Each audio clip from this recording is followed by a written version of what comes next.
Star wars the యాకలైట్ నుంచి first 2 ఎపిసోడ్లు అయితే వచ్చేసినాయి అనమాట. ఈ సిరీస్ అసలు రిలీజ్ కాక ముందు నుంచే వేరే లెవెల్ నెగిటివిటీ అయితే గ్యారంటీగా ఉంది ఇంటర్నెట్ లో. దానికి కారణం డిజ్నీ అండ్ స్టార్ వార్స్ కొన్ని సంవత్సరాల నుండిగా ఆడియన్స్ కి ఏం కావాలో ఇవ్వకుండా వాళ్ళ అజెండాని యాడ్ చేస్తా ఉన్నారు, పుష్ చేస్తా ఉన్నారు అనమాట. యాకలైట్ అనేది ఇంకా చాలా పెద్ద వర్క్ ప్రోడక్ట్ అని చెప్పేసి చాలా వరకు బయట బాగా టాక్ నడుస్తుంది అన్నట్టు. సో ఈ షోకి సంబంధించిన 2 ట్రైలర్ రిలీజ్ అయిన తర్వాత కూడా లైక్స్ ల కంటే డిస్లైక్ లు ఎక్కువ ఉన్నాయి. స్టార్టింగ్ నుంచే గ్రౌండ్ లెవెల్ లో హేట్ అయితే గ్యారంటీ క్రియేట్ అయింది. ఫస్ట్ 2 ఎపిసోడ్లు అయితే వచ్చేసినాయి. అసలు ఏంటి యాకలైట్ అంటే ఏంటి, అసలు స్టోరీ ఏంటి, అసలు ఈ 2 ఎపిసోడ్లు ఎలా ఉందో మాట్లాడేసుకున్నారండి. ఆనకన్ స్కై వాకర్ స్టోరీ కాకముందు 100 years ముందు జరిగే స్టోరీ అనమాట.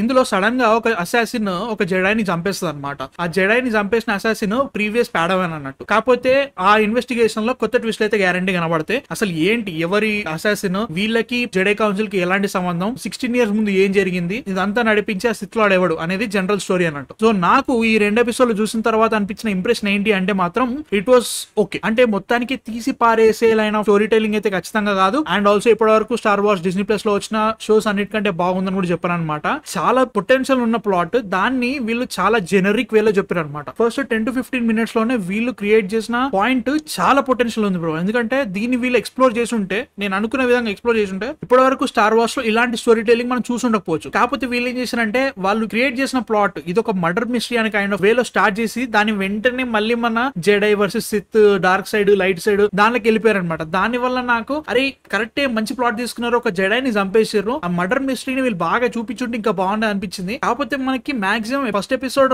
మధ్యలోనే మనకి ఎవరు చంపారు, అసలు వాళ్ళకి రిలేషన్ ఏంటి, అసలు దీనికి జెడై కౌన్సిల్ కి ఎలాంటి రిలేషన్, అన్ని చాలా వరకు మనకి రివీల్ అయిపోతాయి అనమాట. సో దాని వల్ల ఏమైందంటే ఓకే ఇక్కడ వరకు బాగానే ఉండే పాయింట్, తర్వాత ఏమైందంటే లైట్ సైడ్ వర్సెస్ డార్క్నెస్ అనే పాయింట్ ఆఫ్ వ్యూ లో జరుగుతూ ఉంటుంది. అది మనం ఇప్పుడు చాలా సార్లు చూస్తున్నాం. దీన్ని వీళ్ళు ఇంకొంచెం యూనిక్ గా ఫుడ్ అండ్ ఇట్ మిస్టరీ లానే తీసుంటే ఇంకా బాగుండేది అన్న ఫీలింగ్ అన్నట్టు. వీళ్ళు ఇంట్రడ్యూస్ చేసిన క్యారెక్టర్స్ కూడా అంత గొప్పగా రాసుకున్నట్టయితే ఏమనిపించలేదు అనమాట. సిచ్యువేషన్స్ కొన్ని బాగా రాసుకున్నారు, వాటికి అన్నట్టుగా సూపర్ పాయింట్స్ అయితే గ్యారంటీగా ఉన్నాయి. వాటిని టోటల్ గా పక్కకు దూకేసి పర్లేదు మనం మళ్ళీ జెడై వర్సెస్ సిత్ దాని మీదనే పెట్టేసుకుందాం అనే థింకింగ్ లో వేసాను అనమాట. అండ్ ఓ కల్చర్ ఏదైతే ఉందో దీన్ని మనము ఇగ్నోర్ చేసే పరిస్థితుల్లో లేరు. ఈ 2 ఎపిసోడ్లు మొత్తంలో కూడా ఒకే ఒక వైట్ మేల్ చూపించారు. వాడు కూడా ఫస్ట్ 2 నిమిషాలు చచ్చిపోతాడు. But still as a whole చూసుకుంటే ఇక్కడ కూడా వైట్ మేల్ అన్నట్టు ఉన్నాడు. దాంతో నాకు ప్రాబ్లం ఏం లేదు. యాజ్ అ హోల్ స్టోరీ బాగుంది, షోకి వాళ్ళు కరెక్ట్ జస్టిస్ చేసి అది చేస్తుంటే మాత్రం నాకు ఇబ్బంది లేదు. 2 ఎపిసోడ్ల వైజ్ గా నాకు అంత బాగా అనిపించలేదు అనమాట. క్యారెక్టర్స్ వైజ్ కూడా మనకి స్క్విడ్ గేమ్స్ లో ఉన్న యాక్టర్ ఆయన కూడా తీసుకున్నారనమాట. మనకు లోగన్ ఫిల్మ్ లో ఉన్న X-23 మనకి డాఫ్నిక్ కీన్ ఆమె కూడా బాగా చేసింది. మనకి మెయిన్ రోల్ లో అమాండా స్టెన్బర్గ్ ని తీసుకున్నారు. ఆమె కూడా బాగానే చేసిందని చెప్పాలి. ఆమె క్యారెక్టర్ గురించి ఎక్కువ మాట్లాడుకున్నా కానీ స్పాయిలర్స్ అయిపోతాయి అనమాట. మీరు ఇంకా చూడాలంటే చూసేయండి. ఆమె క్యారెక్టరైజేషన్ లో కొంచెం డిఫరెన్స్ అయితే గ్యారంటీ కనపడుతూ ఉంటాయి. As a whole performance wise కూడా చాలా బాగుంది. అంటే మాత్రం గొప్ప యాక్టింగ్ అయితే నేను చెప్పను, కాకపోతే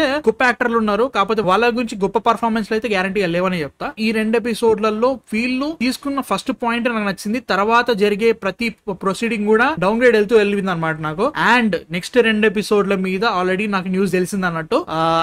అది విన్న తర్వాత నాకు మైండ్ దొబ్బుతుంది. నిజంగానే వీళ్ళు వర్క్ ని ఏ లెవెల్ కి తీసుకెళ్లారని చెప్పేసి నాకు ఇబ్బంది లేదు, స్టోరీ బాగుంటే పర్లేదు. బట్ నాకు ఎందుకో డౌట్ పడుతుంది భయ్యా. ఇప్పటి వరకు వచ్చిన Disney plus hot star series అన్నింటిలో ఈ యాకలైట్ ఫస్ట్ 2 ఎపిసోడ్లు ఎంత వరకు బాగున్నాయి అంటే మాత్రం మనకి book of Boba Fett, Obi-Wan Kenobi, 3rd season of Mandalorian ఎలా ఉందో దాని లెవెల్లో ఉంది అంతే. గొప్ప స్టోరీలు లేవు, మంచి క్యారెక్టర్స్ అంత బాగా అయితే అనిపించలేదు. మనకి నెక్స్ట్ వచ్చే ఎపిసోడ్ బట్టి మనకి తెలుస్తా ఉంటది. But as a whole it was a very Luke-warm start. ఇంకా ఈ స్టార్ట్ ని వీళ్ళు ఎంత బాగా స్టోరీని కంటిన్యూ చేస్తారో చూడాలి మనము, దాన్ని బట్టి చూద్దాము. సో లాస్ట్ సీజన్ అంతా అయిపోయిన తర్వాత మళ్ళీ రివ్యూ చేస్తాను. మీ థాట్స్ ఏంటి, అసలు యాకలైట్ నచ్చిందా నచ్చలేదా నాకు కింద కామెంట్స్ లో చెప్పండి. నెక్స్ట్ వీడియోతో మళ్ళీ కలుస్తాను. అప్పటివరకు మీరు సబ్స్క్రైబ్ చేసుకొని రెడీగా ఉండండి.